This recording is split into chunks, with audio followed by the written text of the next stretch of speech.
Taste the Daily.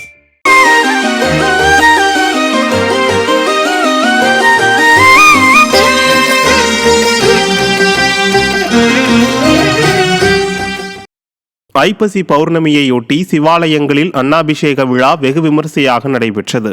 Nagai மாவட்டம் வேதாரண்யம் அருகே உள்ள மறைஞாயநல்லூர் மேலமரைக்காடர் ஆலயத்தில் நடைபெற்ற அன்னாபிஷேகத்தில் திரளான பக்தர்கள் கலந்து கொண்டு வழிபாடு நடத்தினர். இதேபோல் மதுரை திருப்பரங்குன்றத்தில் அமைந்துள்ள பால் சுனை கண்ட சிவபெருமான் திருக்கோயிலில் ஐப்பசி பௌர்ணமியை முன்னிட்டு அன்னாபிஷேக சிறப்பு பூஜைகள் நடைபெற்றன.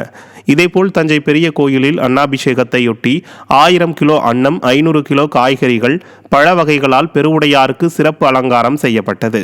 உடுமலை தில்லைநகர் ரத்தினலிங்கேஸ்வரர் கோவில், ருத்ரப்பா நகர் விசாலாட்சி அம்மன் உடனமர் பஞ்சமுக லிங்கேஸ்வரர் கோவில் உள்ளிட்ட சிவாலயங்களில் அன்னாபிஷேக விழா சிறப்பாக நடைபெற்றது. அரியலூர் மாவட்டம் ஜெயங்கொண்டம் அருகே கங்கை கொண்ட சோழபுரத்தில் உலக பிரசித்தி பெற்ற பிரகதீஸ்வரர் கோவில் அன்னாபிஷேக விழா வெகு விமரிசையாக நடைபெற்றது. விழாவையொட்டி பிரகதீஸ்வரருக்கு 100 மூட்டை அரிசியால் சாதம் வடிக்கப்பட்டு காய்கறிகள், பழங்கள் ஆகியவற்றை கொண்டு லிங்கத்தின் மீது அபிஷேகம் செய்யப்பட்டது. தொடர்ந்து சுவாமிக்கு படைக்கப்பட்ட அன்னம் கலைக்கப்பட்டு பக்தர்களுக்கு பிரசாதமாகவும், மீதமிருந்த அன்னம் ஏரி குளங்களில் உள்ள மீன்களுக்கு உணவாகவும் வழங்கப்பட்டது.